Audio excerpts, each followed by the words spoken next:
శరత్ కుమార్ గారు స్టేజ్ ఎక్కి స్పీచ్ మధ్యలో అమృత్ రామ్నాథ్ ఇది అది ఎక్స్ట్రాడినరీ ప్రాడిజీ ఇదంతా చెప్పి రే నీకు నా వాచ్ అంటే ఇష్టం కదా అని అక్కడే తీసి ఇచ్చేసారు ఆన్ స్టేజ్. చాలా ప్రెషియస్ అయిన ఒక వాచ్ అతనికి స్టేజ్లో. మాకు ఏ గిఫ్ట్ ఇవ్వలేదు ఆయన. అందరు అలా చూస్తున్నాం, సార్ మీ కార్ అంటే నాకు ఇష్టం, సార్ మీ ఇల్లు చాలా బాగుందని మేము చెప్పి చూసాం, కానీ ఇవ్వలేదు. కానీ this was Sharath sir's watch for him. ఈరోజు Sharath sir couldn't be here, he's joining us tomorrow. So ఆయన తరపున we just wanted to say Amrit Ramnath, we are so proud of you. Thank you so much, and I hope this is one of many more Telugu films. And అన్ని ప్రతి సినిమాలో ఇలాంటి వాచ్లు రావాలని కోరుకుంటున్నానంట కదా. Yes, that too.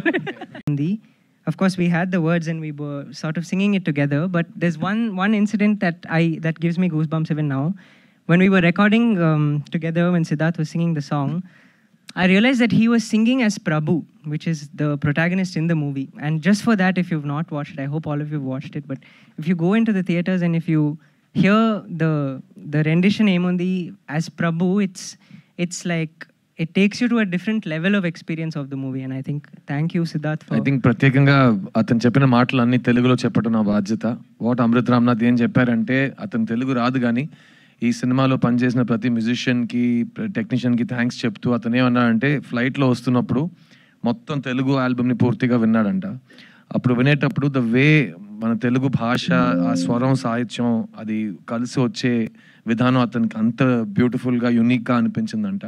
And he was trying to say that తెలుగులో యూనిక్గా అదొకటి ఉంది. అది అందరికి తెలిసిందే, తెలుగులో ఉన్న the power of Carnatic music. అది కూడా అన్నాడు చిన్నప్పుడు, ఏజ్ ఆఫ్ 3 నుంచి కర్ణాటిక్ మ్యూజిక్ విద్వాన్ అతను. అన్ని తెలుగు కర్ణాటిక్ కీర్తనాలు, వర్ణాలు అన్ని పాడతాడు కానీ మీనింగ్ తెలియకుండా పాడుతున్నాడు. So he was saying that now he's learning the beauty of the Telugu language. And తర్వాత ఏముంది అనే సాంగ్ రికార్డింగ్ చేస్తున్నప్పుడు అతనికి అనిపించింది, నేను సిద్ధార్థ్గా ఆ సాంగ్ పాడలేదు, ప్రభు ఈ సినిమాలో ఉన్న ప్రొటాగనిస్ట్ అతని పాయింట్ ఆఫ్ వ్యూలో అతను పాడుతున్నట్టు పాడనని అతనికి ఫీల్ అయిందంట. సో మీరు సినిమా చూస్తున్నప్పుడు అది మీకు ఫీల్ అయితే just that's what he wanted to share with you. Okay? Honestly, that fully the music would have been nothing without the people on the stage. And Sri Ganesh brother, thank you so much for trusting me and